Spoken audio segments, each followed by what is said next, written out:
Welcome back to the Mindful Classroom. As I said, each day I'll bring a little something different to what we do.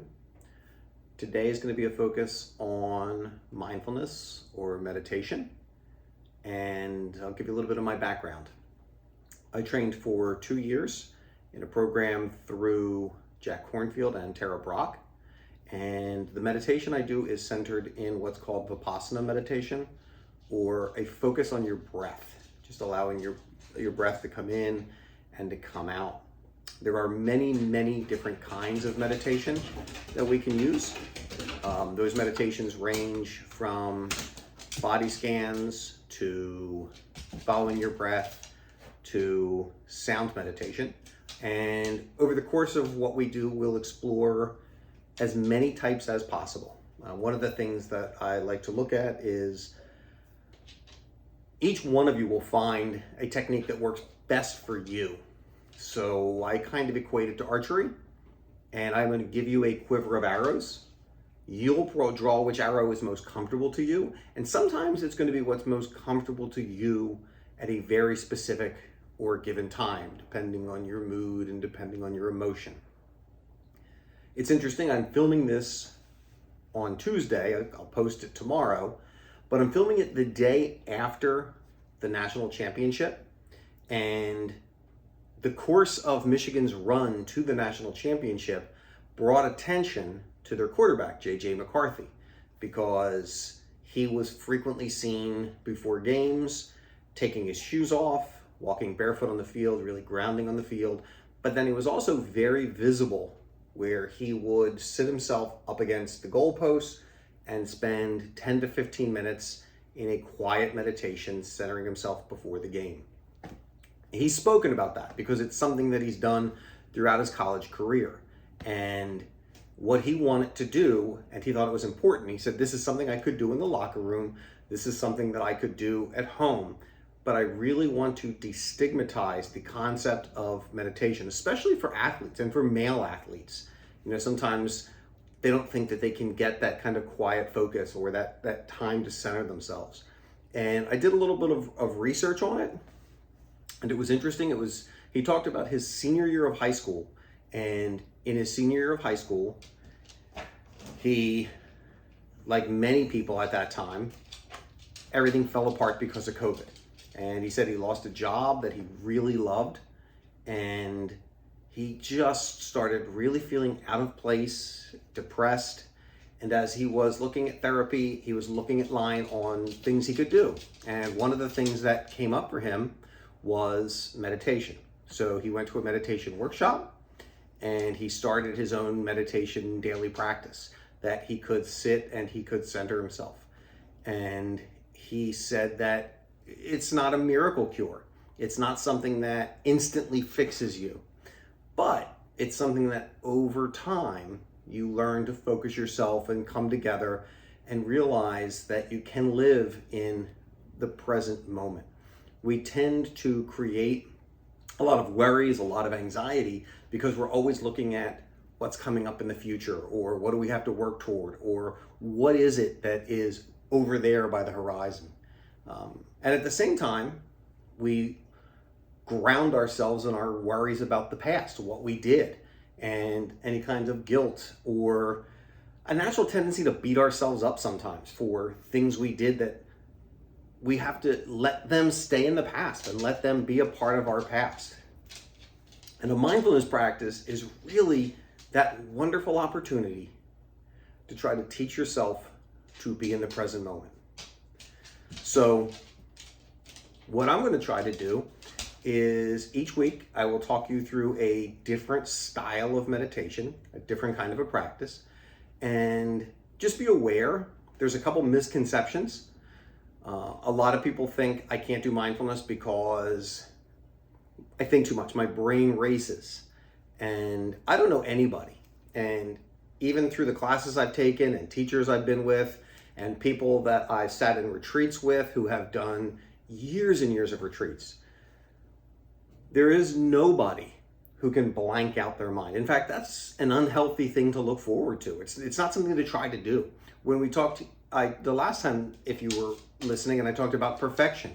That's that kind of self-defeating perfection. We don't want to not think. What we want to do is we want to be aware of our thoughts instead of our thoughts controlling us, because that's what happens so often. A thought comes in our head and we let it run, and the next thing you know, it is going on and on and on, and you're not even controlling or aware of how you got there. I equate it to a condition, something that's happened to so many of us so many times. I'm a big reader. I love to read. And even somebody who has taught reading for years as an English teacher, someone who has been an avid reader since he left high school, I'll still sometimes at night, while I'm reading, turn 3 or 4 pages and realize my mind went somewhere completely away from what I was supposed to be doing. And I had no idea what I read. And that's the idea of being more mindful. And this is a practice that the more we do it, the more we can incorporate it into our daily lives. And it doesn't have to be when we say you're sitting on the cushion. And I'll get into the positions and what positions you can take. But it's a practice here so that it becomes something we're aware of when we go out into the world around us. And, we can take pauses and we can learn to respond instead of react. The idea of being able to be a little more in control of what we think and what we feel, and understanding where these things come from. A perfect instance. When you sit in traffic and you're in a hurry to get somewhere, and often you're in a hurry to get somewhere, if we're being honest, because you maybe left a little bit late, you're running behind. I know that's been me. And now there's cars in front of you that are going slow, and you start really getting annoyed at those cars in front of you, when in fact, it's not their fault. The reality is, if I had left 10 minutes earlier, I wouldn't be in such a hurry and I wouldn't be in that position. And it's a chance for me to really reflect on that, to know that, okay, once I left, I can't change that. I can't change the past. What I can do is change how I respond to the past going forward. And that really is, the more that you can sit with meditation, the more that can train you to work on those kinds of things. So that's what we're going to do today.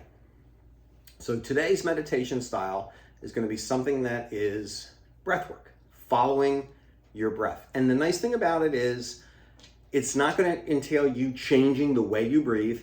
There's a great place for that. There's a great time for that. But this is just something that's very basic. But it's going to be us having an awareness of our breath, really focusing on each breath as it comes in and as it comes out. And in doing that, because our focus is, there's no better here and now than the breath. So if our focus is on the breath, we can take our focus off other things. Now, you're going to hear me talk about it while we go through this practice. Chances are, while you're doing it, some thought is going to drift into your head. And rather than beat yourself up that you're not a good meditator, oh, I can't stop thinking about that, that's why I'm not a good meditator. The fact is, the moment you're aware that if thoughts come in your head, that is the moment of mindfulness. That's the moment of awareness, because now you know it's there. You acknowledge it, and then we'll just let it drift away and come back to our breath. So what I'll ask you to do is, if you're listening to this driving, then do this when you get home. Maybe put pause right now and bring it back when you get home, or you're somewhere that you can sit quietly. But just get yourself into a comfortable position. You can sit cross-legged if you're comfortable doing that. If it hurts you or you're uncomfortable sitting cross-legged, I tend to use a stool and kneel. I'll show you what I use when I'm finished this, just because I don't want to get off of it right now. But you want to have a decent upright posture. You want, for your breathing, you want your body to be open. You want your body to be tall, but relaxed. So if everybody just takes a moment and Either you can sit in a chair, you can sit on the floor. I would say that you could lie in bed. The problem there is you're going to lend yourself to possibly falling asleep, which isn't the worst thing in the world, but for our purposes, it's better if you can stay awake through this process. So if everybody just sits up, you can close your eyes if you're comfortable with your eyes closed. If you're not comfortable with your eyes closed, just pick an area, maybe about a foot in front of you, and kind of relax your gaze, just looking at just that area. Don't get engaged by anything that's happening around you. And what we're going to do is, in the beginning, we're going to take 3 deep breaths. So as you take a deep breath in, you want to breathe into your stomach, and they call it a Buddha belly. You actually want your stomach to expand so that you can fully fill up. And as you do that, imagine a string running up your spine, up into the air, is just pulling you upright. And then slowly let that breath out of your mouth. And as you're doing that, let your shoulders relax. Really let them sink into the ground. One more time, a deep breath in. And as you do, you straighten up. And then breathe out through your mouth. Letting your shoulders drop. Letting your body just relax into this moment. And then one more deep breath in. And then let that breath out. And let your body just sink into the chair or the floor or where you are. And now let your breathing return back to normal.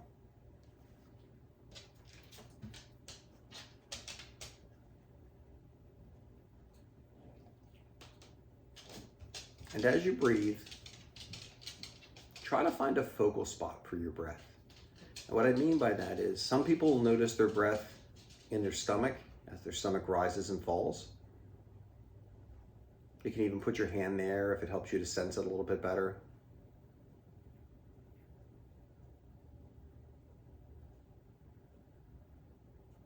For some people, it's easier to focus in on the lungs. Just feel your lungs fill with air. Feel the air come out.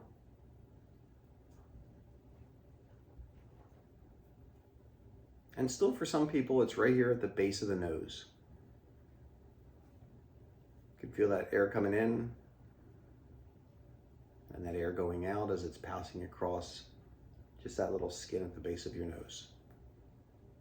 Wherever you want to focus on your breath, just put your attention to that place. Just try to breathe normal.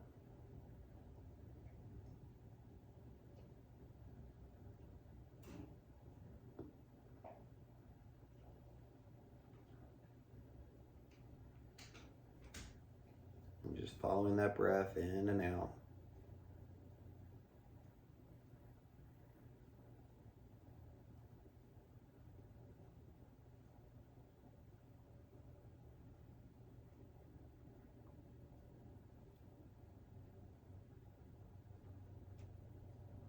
And if it helps with your breath, you can even just acknowledge. So very quietly in your head, say in on the in-breath and out on the out-breath. In and out.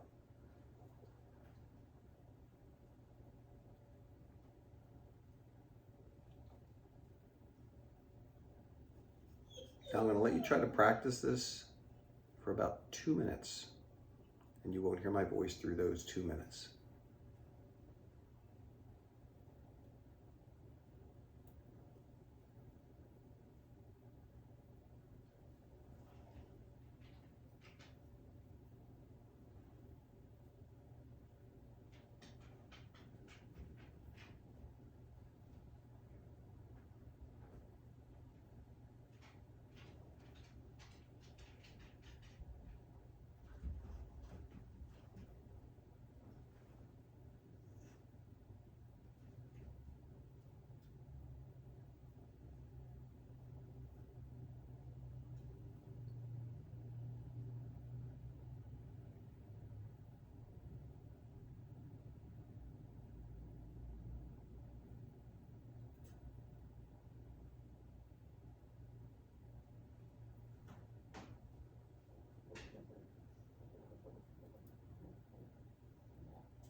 1 minute to go.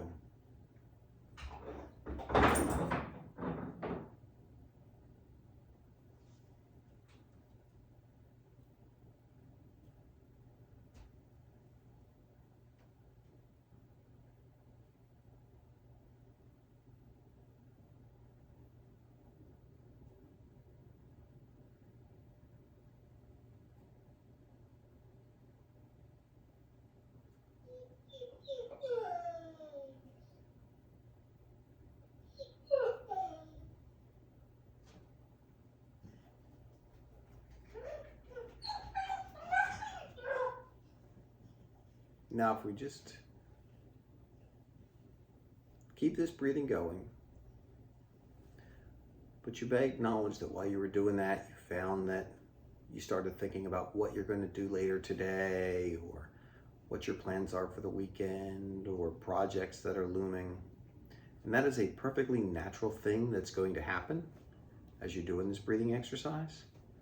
So as you breathe, if you sense a thought coming in, just imagine your mind as the sky, this clear blue sky, and those thoughts are like a cloud. And as that cloud comes in, you acknowledge it's there, you can see it, but then you also realize that it doesn't have to control the sky, and you can just let it pass off out of your sign of vision and come back to your breath. And you might have to do that every 30 seconds. You feel a thought come in, see that thought, and then let it pass by. But the nice thing is, the more we practice this, the less those thoughts come in, and the more quickly we're aware they're there, and we can once again let them drift and pass by. So we're going to try to do one more practice. This time I'm going to challenge us to do about 3 minutes. And you can use the in, out if it helps you to really focus on that breath. But you want to go back to everything we did. You're going to pick a spot either under your nose, in your lungs, or in your belly. And you're going to focus on that in breath and that out breath. And just let it go. And then if a thought does come into your head, you're going to acknowledge that thought, and then let that thought drift by and come right back to your breath. So we're going to go quiet for a couple minutes and just focus on our breath.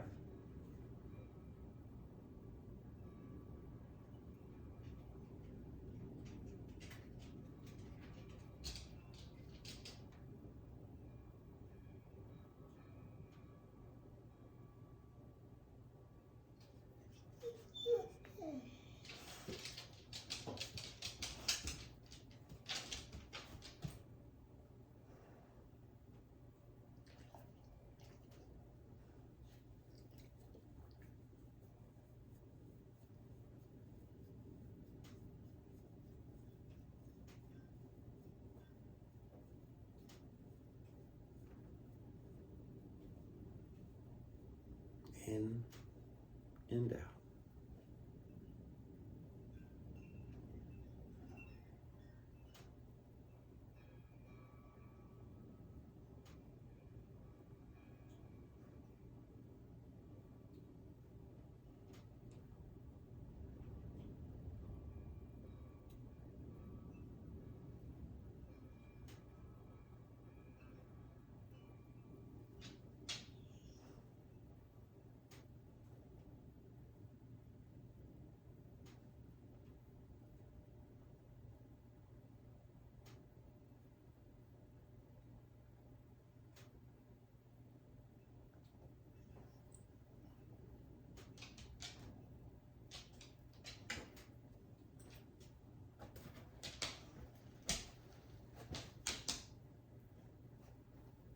Now in a moment, you're going to hear the bell sound 3 times.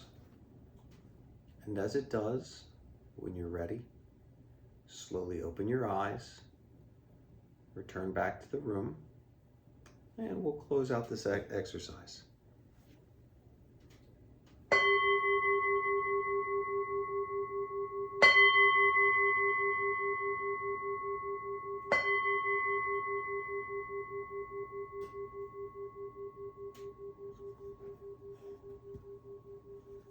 And that was the process. Just a simple exercise of following our breath, slowing down, calming down, and grounding in the moment. In the notes below the show, if you're listening on any of the podcast platforms, I will give you some apps that most of them you can have a free trial. There are plenty of meditations that are also on YouTube if you look them up. And every week I'll be giving you one and you can just keep coming back to this. But this is something, if you can incorporate it into your daily routine, trying to shoot for 5 days a week. And if you can do 15 minutes, that's great. If you can do 5 minutes, that's great. If you can do 2 minutes, that's great. You can do something as simple as the 2 minutes in the morning when you're brushing your teeth. Focus on just brushing your teeth. Don't race, don't multitask, don't think about anything else you have to do for the day. And if you can do something like that, you can make simple activities a mindful activity. And we'll revisit some of those as we move forward as well. So, as always, I thank you all for joining me today. It's wonderful to be able to share this time in the Mindful Classroom with you. I did mention when I meditate, I tend to meditate in a kneeling position. And what I use is just a small, it's not very expensive, and it takes up very little space, little kneeler that I can sit on that rests some of my weight on it. And that works out quite well. There's also cushions. And as we move forward, each week I'll try to show you a different tool or a different something we can use. So for now, have a great day, and I will see you again. We'll be back in the Mindful Classroom on Friday. And Friday, I will be talking to you about a book that I'm reading right now, A Creative Act from Rick Rubin. There's some fantastic information in there. And then I also might be sharing with you a quote I just read for some discussion, and we can look at that. So I hope you enjoyed it. Please, in the comments, if you have any questions, ask questions, and I will be sure to answer them the next time we get together. Take care. Have a great day. Bye.